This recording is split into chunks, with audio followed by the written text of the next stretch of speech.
കുമ്പിടി റോഡിലെ കൂമൻതോട് പാലത്തിന്റെ പാർശ്വഭിത്തി നിർമ്മാണം അതിവേഗം പൂർത്തിയായതോടെ അടച്ചിട്ട റോഡ് തിങ്കളാഴ്ച രാത്രി മുതൽ ഗതാഗതത്തിന് തുറന്നുകൊടുത്തു. മന്ത്രി എം പി രാജേഷാണ് റോഡ് തുറന്നുകൊടുത്തത്.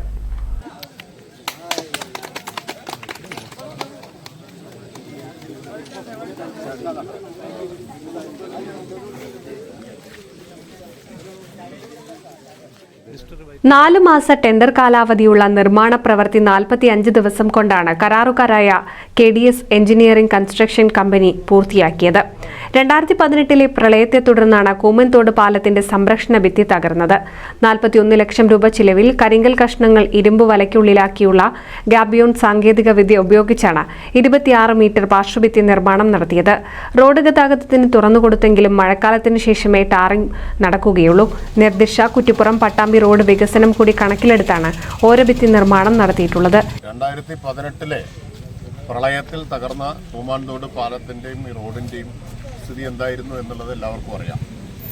ആ പാലത്തിന്റെ സൈഡ് ഭിത്തി, പാർശ്വഭിത്തി കെട്ടി സംരക്ഷിക്കാൻ ഉള്ള തടസ്സം വന്ന സമയത്ത് ഇടയ്ക്ക് വെച്ച് ഡിസൈൻ മാറ്റി ഗാബിയോൺ നിർമ്മാണ രീതി അട്ടപ്പാടി ചുരത്തിലും നെല്ലിയാമ്പതിയിലുമാണ് ഇതിനു മുമ്പ് അത് പരീക്ഷിച്ചിട്ടുള്ളത്, വിജയകരമായി പരീക്ഷിച്ചിട്ടുള്ളത്. ആ നിർമ്മാണ രീതി അവലംബിച്ചുകൊണ്ടാണ് ഇവിടെ നിർമ്മാണം നടക്കുന്നത്.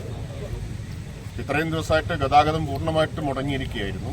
കഴിഞ്ഞ ആഴ്ച ഞാൻ വന്ന് പറഞ്ഞിരുന്നു ഒരാഴ്ചയ്ക്കുള്ളിൽ വാഹനം പോകാവുന്ന നിലയിലാവും എന്ന്.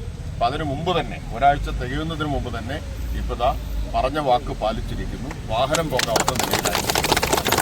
ബാക്കി നിർമ്മാണ പ്രവർത്തനങ്ങൾ തുടരും.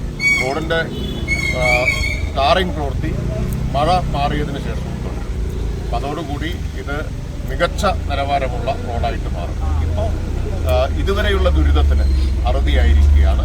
വാഹനങ്ങൾ അങ്ങോട്ടും ഇങ്ങോട്ടും പോകാവുന്ന സാഹചര്യം പറഞ്ഞതിനേക്കാൾ നേരത്തെ നമുക്ക് ഉണ്ടാക്കാൻ കഴിയുകയാണ്. NCB news Thrithala.